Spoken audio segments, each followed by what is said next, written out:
उत्तर प्रदेश के सभी अभ्यर्थियों के लिए एक बड़ी खुशखबरी आ चुकी है। लगभग 8,000 पदों पर लेखपाल भर्ती का विज्ञापन जारी हो चुका है। आज है 16 दिसंबर और आज की डेट में विज्ञापन आया है। इसके लिए ऑनलाइन आवेदन आपके शुरू हो रहे हैं 29 दिसंबर 2025 से और 28 जनवरी 2026 तक यहाँ पर आप लोग फॉर्म भर पाएंगे और 4 फरवरी तक आप शुल्क समायोजन और आवेदन पत्र में संशोधन कर पाएंगे। तो एक बड़ी भर्ती का विज्ञापन आपके सामने आ चुका है। कुल पद हैं 7,994, यानी कि लगभग 6 पद कम है 8,000 में।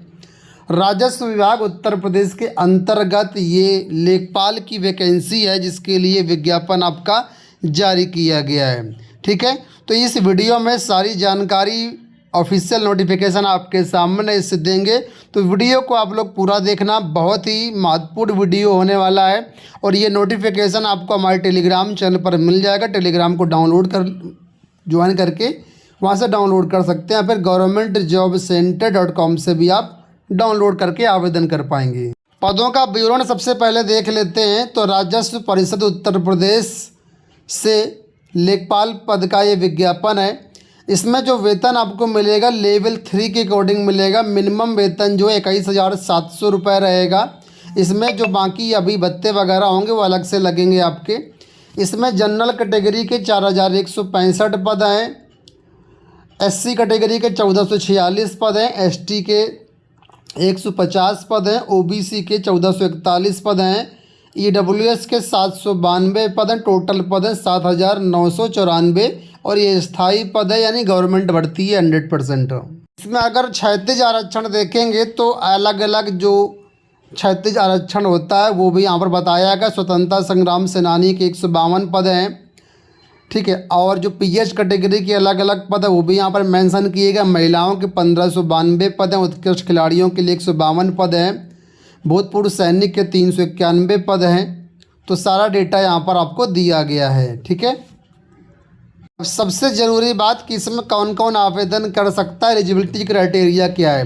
तो अगर हम लोग एजुकेशन क्वालिफिकेशन की बात करते हैं तो यहाँ पर बोला गया कि माध्यमिक शिक्षा परिषद उत्तर प्रदेश यानी कि UP बोर्ड से इंटरमीडिएट परीक्षा अगर आपने पास करी है, या UP बोर्ड से नहीं किया है, CBSE से किया है, ICSE से किया है, कुल मिलाकर अगर आपने इंटर पास किया हुआ तो आप इस पद के लिए योग्य हो जाते हैं।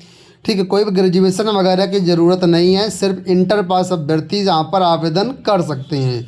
कुछ अधिमानी अर्हताएँ भी दी गई, जैसे कि नंबर 1 पे प्रादेशिक सेना में अगर 2 साल की सेवा आपने करी है या फिर NCC का B प्रमाण पत्र है तो आपको यहाँ पर अधिमानी यानी कि वरीयता मिल जाएगी, प्रेफरेंस मिल जाएगा, लेकिन ये कंपलसरी नहीं है।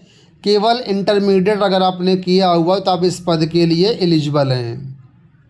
आयु सीमा की बात करते हैं तो यहाँ पर आयु सीमा के लिए जो डेट रखी गई वो आपके सामने है। न्यूनतम एज 18 वर्ष है, अधिकतम एज 40 वर्ष है। और एज की गणना कब से की जाएगी तो लिखा है अभ्यर्थी उस कैलेंडर वर्ष की जिसमें सीधी भर्ती की रिक्तियाँ विज्ञापित की गई 1 जुलाई को इतनी होनी चाहिए, यानी कि 1 जुलाई 2025 से आपकी एज काउंट की जाएगी।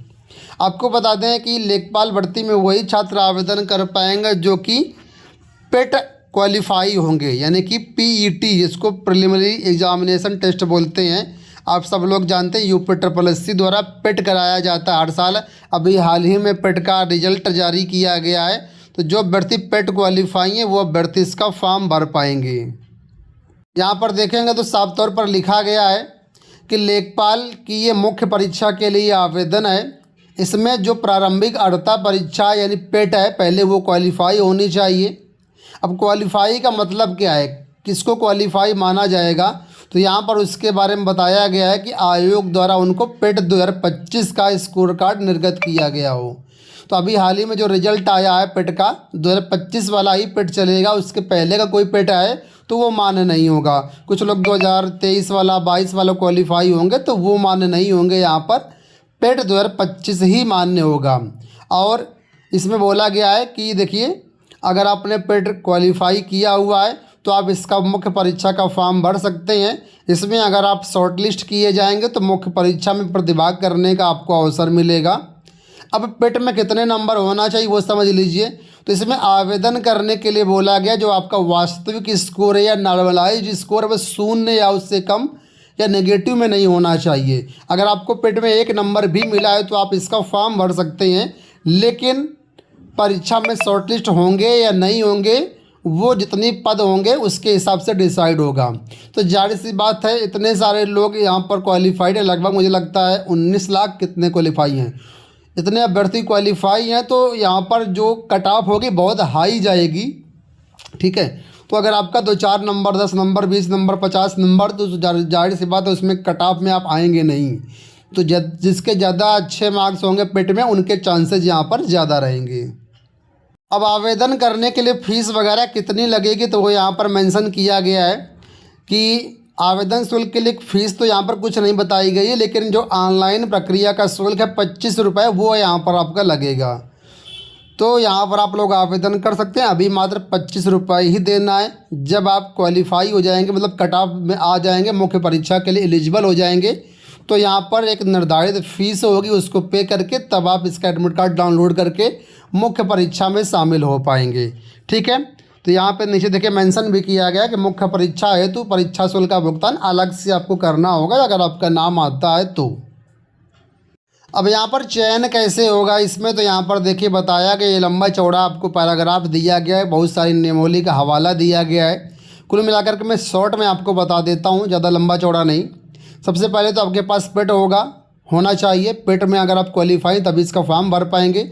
अब अगर आप शॉर्टलिस्ट किए जाते हैं मुख्य परीक्षा के लिए तो आपको मुख्य परीक्षा देनी होगी। इसकी मुख्य परीक्षा भी आप क्वालिफाई अगर हो जाते हैं, ठीक है, तो फिर आगे डीवी वगैरह होगा। डीवी में अगर आपका सब कुछ सही हो जाता है तो यहाँ पर सीधा आपका मेरिट के हिसाब से चयन कर लिया जाएगा।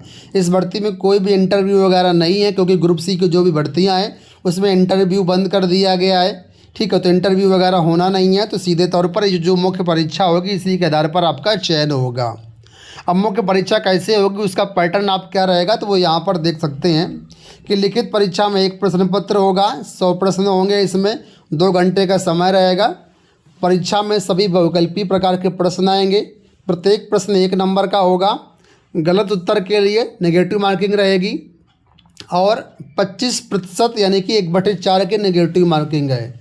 परीक्षा में क्या क्या आएगा वो यहाँ पर देखिए।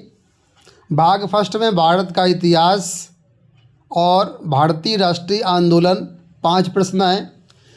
फिर सेकंड पार्ट इसका है भारतीय राज्य व्यवस्था और भारतीय संविधान 5 क्वेश्चन 5 नंबर। भारत एवं विश्व का भूगोल 5 क्वेश्चन 5 नंबर का। भारतीय अर्थव्यवस्था एवं सामाजिक विकास 5 क्वेश्चन। ग्राम्य समाज विकास 5 क्वेश्चन। राष्ट्रीय और अंतर्राष्ट्रीय माध्यम की समसामयिक घटनाएं 5 नंबर। विज्ञान और प्रौद्योगिकी 5 नंबर। पर्यावरण पारिस्थितिकी एवं आपदा प्रबंधन 10 नंबर का रहेगा। डाटा इंटरप्रिटेशन रहेगा 10 नंबर का। सामान्य हिंदी रहेगी 10 नंबर का। इसके बाद भाग 2 होगा कंप्यूटर से संबंधित होगा 15 क्वेश्चन 15 नंबर का।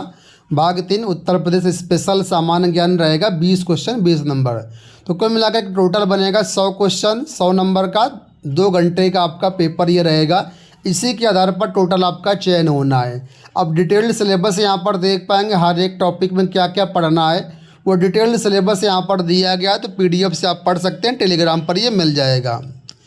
दोस्तों ये हो गई सारी जानकारी। मुझे उम्मीद है कि वीडियो आपको पसंद आया होगा। UPSSSC से विज्ञापन आपके सामने है। 29 जनवरी से आप इसका फॉर्म भर पाएंगे। governmentjobcenter.com पर इसका फॉर्म आपको मिल जाएगा। इस वीडियो में इतना ही, धन्यवाद।